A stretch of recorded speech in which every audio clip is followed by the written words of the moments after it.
दोस्तों आज ये हमारे कंप्यूटर की आखिरी वीडियो है।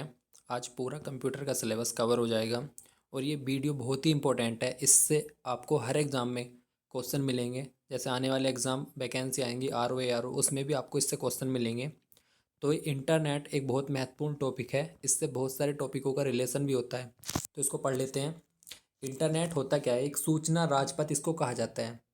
अभी पिछली वीडियो में मैंने बताया कि किसका उदाहरण है। ये वाइड एरिया नेटवर्क का उदाहरण है, क्योंकि यह पूरे विश्व में है। तो वाइड एरिया नेटवर्क का उदाहरण है। और वाइड एरिया नेटवर्क का पहला नेटवर्क जो था वो ARPANET था। ये भी बहुत इंपॉर्टेंट है। तो इसकी फुल फॉर्म होती है इंटरनेशनल नेटवर्किंग। इंटरनेट का जनक जो है वो JC लिंगवार्डर को कहा जाता है। 1962 में इन्होंने इसका विचार दिया था, तो इसलिए इनको इसका जनक कहा जाता है। बहुत इंपॉर्टेंट वीडियो है, इसको अच्छे से देखना। अब बात करते हैं Tim Berners Lee. Tim Berners Lee कौन थे? इन्होंने WW का जनक कहा जाता है इन्हें। WWW का जनक, क्योंकि इसी पर जो ये प्रोटोकॉल हैं HTTP और TCP/IP, ये प्रोटोकॉल इस पर कार्य करते हैं। अभी इसको बहुत अच्छे से मैं समझाऊंगा बिल्कुल। 1989 में HTML एक हाइपर टेक्स्ट मार्कअप लैंग्वेज थी, जो भी WW पे ही कार्य करती है। ये लैंग्वेज हो गई, यो इस पे कार्य करती है। ये प्रोटोकॉल हो गए, ये भी इस पे कार्य करते हैं। तो सबसे पहला जो नेटवर्क है वो टिम बर्नर्स ली ने इन्होंने 1989 में, ये लैंग्वेज हो गई और ये प्रोटोकॉल इसी पे कार्य करते हैं। तो सबसे पहले इसी को इनका जनक कहा जाता है। बहुत अच्छे से इंटरनेट पर प्रयुक्त प्रोटोकॉल। प्रोटोकॉल हमने पिछली वीडियो में ही बताए थे, लेकिन हम इसमें और बता देते हैं कि कौन सा प्रोटोकॉल किस कार्य के लिए यूज किया जाता है। TCP/IP जो है वो डाटा का संचार, TCP/IP जो है वो डाटा के संचार में प्रयोग होता है। SMTP जो है वो मेल के लिए यूज होता है। कहीं भी हम एक स्थान से दूसरे स्थान पर अगर मेल कर रहे हैं तो उसमें हमें सिंपल मेल ट्रांसफ़र प्रोटोकॉल जो है उसका यूज करना पड़ेगा। अगर हम मेल प्राप्त कर रहे हैं तो उसमें POP का यूज करते हैं।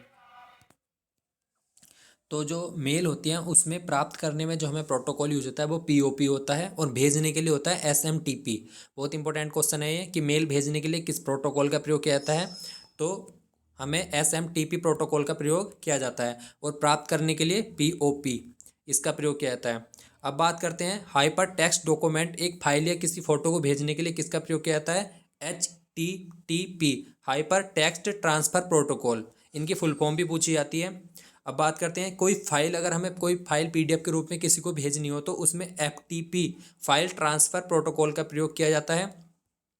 एक है टेलीनेट, एक कंप्यूटर से दूसरे कंप्यूटर को जोड़ कंट्रोल करने के लिए। ऐसा होता है कि टेलीनेट सॉफ्टवेयर जो है दोनों कंप्यूटर में डाउनलोड करें, उसका जो एक कीवर्ड होता है वो उस वाले कंप्यूटर में डालने, अपने वाले कंप्यूटर में डालने के बाद जो हम दूसरे कंप्यूटर को पूरा कंट्रोल कर सकते हैं। जो हम अपने कंप्यूटर में चलाएंगे वो ही उस कंप्यूटर में चलेगा। टेलीनेट कहते हैं उस सॉफ्टवेयर को। अब बात करते हैं WW पर प्रयुक्त भाषाएं कौन सी हैं। हमने बताया था भी HTML hyper text markup language, ये सबसे पहली लैंग्वेज है। Hyper text, hyper link, XML, XHTML, जावा स्क्रिप्ट, PHP, ये जो है WW पर प्रयुक्त भाषाएं हैं। अब ये बहुत समझने की चीज़ है, यहाँ से बहुत अंदर से क्वेश्चन आता है। IP एड्रेस, IP एड्रेस क्या होता है? Internet protocol. प्रत्येक कंप्यूटर को एक IP एड्रेस दिया जाता है, एक विशेष अंकीय पता होता है जो कंप्यूटर की उसको उसकी पहचान के लिए एक दिया जाता है पता। यह दो कंप्यूटर का कभी भी समान नहीं हो सकता। तो IP इंटरनेट प्रोटोकॉल होता है। प्रोटोकॉल एड्रेस, IP एड्रेस प्रत्येक कंप्यूटर का अलग अलग होता है, एक अंकीय पता दिया जाता है। जो बात करते हैं domain name system. IP address को याद करना जो है थोड़ा टफ था, क्योंकि उसमें 64 करैक्टर तक हो सकते हैं। तो 64 करैक्टर तक हमें याद करने में थोड़ी कठिनाई होती थी। तो जो एक DNS है, डोमेन नेम सिस्टम, इसमें एक ऐसी प्रक्रिया है कि जो IP एड्रेस है उसको ABCD अक्षरों में या कैपिटल अक्षर में या वैसे अंकों के अक्षर में बदल देता है। जैसे ABCD या 1 2 3, इसमें ये बदल देता है। तो इससे हमें याद करने में आसानी होती है। तो IP एड्रेस को याद करना कठिन था, तो DNS इसका नाम बदलकर डोमेन नेम कैपिटल या स्मॉल अक्षर में बदल देता है, जिससे याद व सर्च करने में आसानी होती है। जब हम इसे उसमें वेबसाइट में डालते हैं सर्च करने के लिए, तो फिर से जो उस को बदला था फिर से उसे आईपी एड्रेस में बदल देता है सर्च करते समय। तो हमें जो DANS है उससे खाली ये सुविधा प्राप्त होती है कि हमें याद करने में आसानी होती है। किसी भी कंप्यूटर का आईपी एड्रेस जो है वो हमें याद करने में आसानी होती है। क्यों, अब देख लेते हैं। यह है 64 करैक्टर का हो सकता है। इसका अंतिम भाग में डॉट के बाद, जैसे एजुकेशन कोई शिक्षा की वेबसाइट है तो ये हो गया, कॉमर्स कोई व्यावसायिक है, किसी ऑर्गेनाइजेशन की है या किसी सरकार की है तो GOB हो गया। ठीक है, इसे एक्सटेंशन कहते हैं, इसके बारे में हम आगे पढ़ेंगे। अब बात करते हैं यूनिफॉर्म रिसोर्स लोकेटर। किसी वेबसाइट का विशेषीकृत पता है, इसके बारे में भी अब आगे देखते हैं। तो उसमें एक बीच में डोमेन नेम होगा, यहाँ पे प्रोटोकॉल होगा, यहाँ पे एक्सटेंशन होगा। किसी भी वेबसाइट के पते में, ये वेबसाइट का पूरा पता है तो अभी हमने ऊपर डोमेन नेम सिस्टम पढ़ा ही है। किसी भी कंप्यूटर का जो है पता वो डोमेन नेम सिस्टम में बदल देता है, वो अंकीय या स्मॉल लेटर या कैपिटल में बदल देता है। यहाँ पे प्रोटोकॉल अभी हमने पढ़े हैं ये वाले, HTTP SMTP, जिस कार्य के लिए भी हम यूज कर रहे हैं उसी कार्य का प्रोटोकॉल यहाँ पे आ जाएगा। तो ये पूरी वेबसाइट को देख लेते हैं। वेबसाइट पर पहुँचने के लिए URL टाइप करना पड़ता है। किसी भी वेबसाइट का एक URL पता होता है, उसको अगर हम टाइप करेंगे तभी हम उस वेबसाइट पर पहुँच पाएंगे। URL में बीच में एक डोमेन नेम शामिल भी होता है, अभी हम आगे देखते हैं। तो किसी भी वेबसाइट का URL पता इस तरीके से होता है, एग्जाम्पल के तौर पर हमने ये ले रखा है। अब इसमें पहला HTTP hyper text transfer protocol, ये तो प्रोटोकॉल हो गया पहला। दूसरा जो है वो स्लैश हो गया। ये स्लैश जो है किसी भी रास्ते को, मतलब पथ को दर्शाता है कि किस पथ से ये डाटा जाएगा। पथ भी हमने बताया था कि जो रिपीटर राउटर होते हैं, जो रिपीटर होता है वो किसी भी डाटा को लंबी दूरी तय करने में, जिससे उस डाटा में हिरास ना हो, उसका यूज होता है। राउटर जो है छोटे रास्ते से डाटा को तीव्र गति से पहुंचाता है। तो स्लैश जो है वो रास्ते को प्रेजेंट करता है। अब ये जो 3 नंबर का है www.google.com, ये जो है डोमेन नेम है। डोमेन नेम कैसे है, किसी भी कंप्यूटर का आईपी एड्रेस होता है उसको डोमेन नेम सिस्टम जो होता है वो कैपिटल अक्षर या स्मॉल लेटर में बदल देता है, जिससे हमें याद करने में आसानी होती है। लेकिन जब हम इसको यहाँ पे डालते हैं, इस तरीके से डाला हमने, तो फिर से वो डोमेन सिस्टम जो है वो फिर से उसको आईपी एड्रेस में बदल के सर्च करता है, उससे हमें आसानी होती है।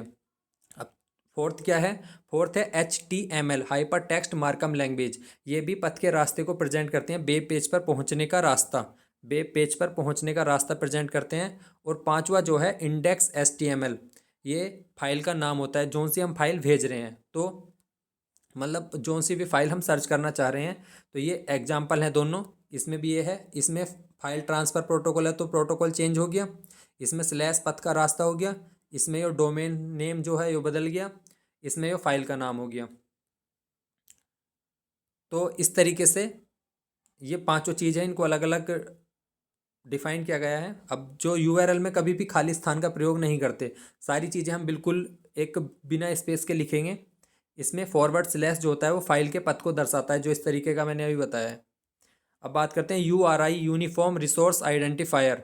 फाइल की सूचना या पता किसी पेज पर किसी को आइडेंटिफाई करने, मतलब ये किस चीज़ का है, तो उसे यूनिफॉर्म रिसोर्स आइडेंटिफायर एक है, वो इसको आइडेंटिफाई कर लेता है कि ये किस चीज़ का पता है। वेब ब्राउज़र क्या है, वेब ब्राउज़र जो है internet explorer, opera, Mozilla Firefox, Google Chrome. तो इनका प्रयोग हम किस चीज़ में करते हैं, इनका प्रयोग जो है हम चीज़ों को सर्च करने में करते हैं। जैसे इंटरनेट मोजिला फायरफॉक्स है, उसमें हम कुछ भी चीज़ सर्च कर सकते हैं। अब बात करते हैं सर्च इंजन। सर्च इंजन जो होते हैं, जैसे गूगल, याहू है, गूगल है, अब उस पर हमें किसी भी चीज़ का कुछ आइडिया नहीं है तो उससे रिलेटेड हमने कुछ भी डाल दिया तो हम उस वेबसाइट तक पहुंच सकते हैं, उस URL तक पहुंच। जैसे हमें किसी भी, जैसे सरकारी रिजल्ट है उसका हमें पता नहीं है, लेकिन हमने उससे कुछ रिलेटेड चीज़ डाल दी तो सरकारी रिजल्ट वेबसाइट तक हम पहुंच सकते हैं। तो इसका उपयोग तब बढ़ जाता है जब हमें किसी चीज़ की जानकारी ना हो। सूचना खोजने में जब यह मददगार होता है तब हमें URL का पता ना हो, जब हमें URL का पता नहीं होता तब इसकी बहुत ज़्यादा ज़रूरत पड़ती है। अब बात करते हैं कि जो डाटा ट्रांसफ़र होता है वो किस किस फॉर्मेट में होता है। जैसे MPEG moving picture expert group, तो वीडियो डाटा फाइल को देखने या भेजने में जो है MPEG, मतलब कोई भी डाटा है वो MPEG में होगा अगर वो वीडियो है या फाइल है, इस तरीके से। JPEG अगर चित्र कोई फ़ोटो है तो joint photographic expert group. PDF, अगर कोई फाइल वैसे है तो पोर्टेबल डॉक्यूमेंट फॉर्मेट, इसकी फुल फॉर्म भी पूछी जाती है।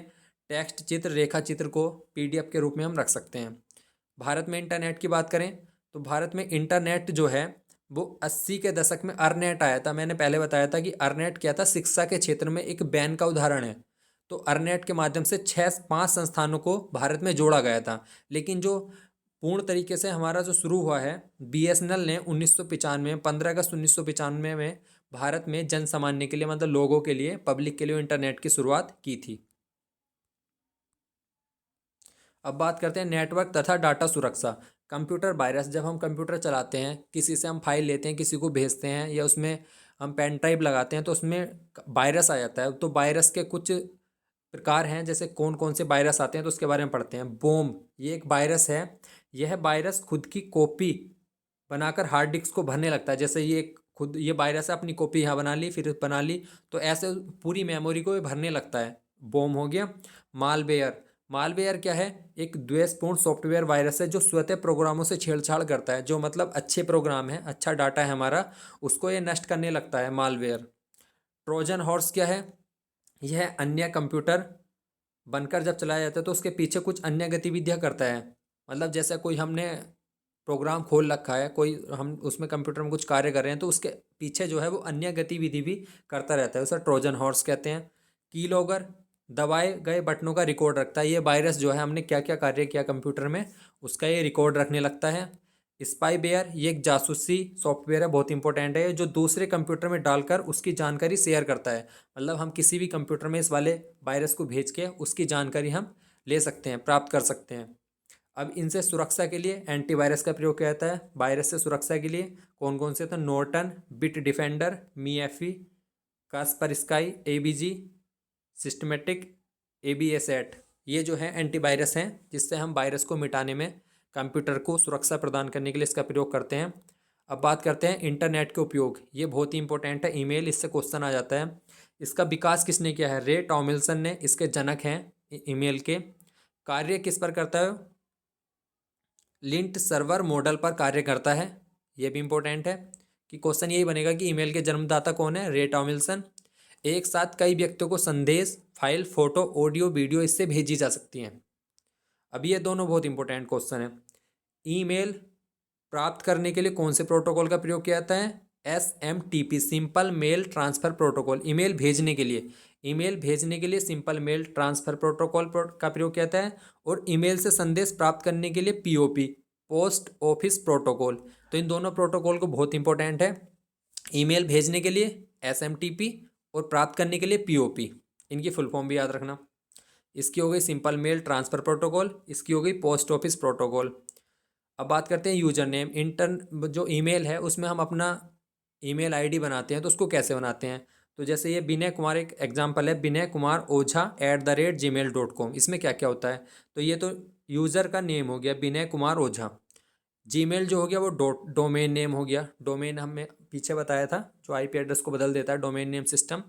और ये डोमेन नेम एक्सटेंशन हो गया, जैसे CO एक्सटेंशन बाद में बताया था, GOB भी हो सकता है, EDU भी हो सकता है, तो ये एक्सटेंशन हो गया। इस तरीके से हमारी जीमेल आईडी बनती है। अब E-कॉमर्स, मतलब इंटरनेट पर व्यापार करने को जो है E-कॉमर्स कहा जाता है। तो B2B, बिजनेस टू बिजनेस, दो कंपनियों के मध्य व्यापार। B2C, कंपनी और उपभोक्ता। C2C, दो उपभोक्ताओं के मध्य रिप्रेजेंट करता है। अब देख लेते हैं फेसबुक की खोज 2004 में मार्क जुकरबर्ग ने की, ट्विटर की 2006 में जैक डोर्सी ने, यूट्यूब की 2005 में स्टीव चैन, जावेद करीम और चांद हली ने की। अब बात करते हैं मल्टीमीडिया। मल्टीमीडिया जो है किस रूप में होती है, टेक्स्ट जो है वो अक्षर अंकों से बने होते हैं, रेखा चित्र जो है वो रेखा से बनी होते हैं, चित्र जो है पिक्सल द्वारा तैयार होते हैं, एनिमेशन रेखा चित्र से बना गतिमान, आवाज़ जो है वो ध्वनि संकेत में हो गई, वीडियो घटनाओं की गतिमान प्रस्तुति। अब एक्सटेंशन में देख लेते हैं कि JPEG के लिए हम JPG यूज करते हैं, GIF यूज हो गया, ऑडियो फाइल के लिए WAV, MPEG के लिए MPG, MIDI, MID ये एक्सटेंशन है। बिट मैप हो गया BMP, और टेक्स्ट फाइल के लिए TX, मतलब डॉट लगा के, जैसे हमने ईमेल में भी अभी .com का यूज किया था। तो इस तरीके से ये एक्सटेंशन है कि अलग अलग फाइलों में, अलग अलग फाइल जो फोटो हैं PDF है उसमें हम किस एक्सटेंशन का प्रयोग करते हैं। अब देख लेते हैं महत्वपूर्ण ATM बैन का उदाहरण है। ATM जो है ऑटोमेटेड टेलर मशीन, वो बैन का उदाहरण है क्योंकि ATM पूरे विश्व में संचालित है, तो ये बैन का उदाहरण हो गया। अब कुछ की हैं, उससे हम की देख लेते हैं क्या प्रयोग होते हैं। कंट्रोल N का प्रयोग हम न्यू डॉक्यूमेंट खोलने में करते हैं। कंट्रोल O का पूर्व में सेव, अगर कोई फाइल हमने कर रखी है तो उसको खोलने में। कंट्रोल S का प्रयोग सेव करने में। कंट्रोल P का प्रिंट करने में। कंट्रोल X का कट करने में। कंट्रोल C का कॉपी करने में। और कंट्रोल B का पेस्ट करने में। कंट्रोल Z का पूर्व में दिए गए आदेश को रद्द करने के लिए, जैसे हमने कुछ दबा दिया उसको रद्द करने के लिए कंट्रोल Z का प्रयोग। फाइल नेम, कोई भी फाइल प्रोग्राम जो है वो 255 कैरेक्टर तक हो सकता है। एक तो फाइल का नाम होता है, दूसरा एक्सटेंशन होता है। एक्सटेंशन हमने पहले ही बताया था, ये और एक्सटेंशन है। जैसे एग्जीक्यूटेबल फाइल है तो EXE एक्सटेंशन आ गया। वर्ड डॉक्यूमेंट फाइल है तो DOC आ गया। डाटा फाइल है तो DAT। टेक्स्ट फाइल है तो TXT। हेल्प फाइल है तो HLP। माइक्रोसॉफ्ट एक्सेल फाइल है तो XLS। JPG ग्राफिक फाइल है तो JPG। और बेसिक प्रोग्राम फाइल है तो BAS। और साउंड वेव फाइल है तो BAK, सॉरी WAV। और जो बैकअप डाटा फाइल है तो BAK आएगा। तो ये एक्सटेंशन होते हैं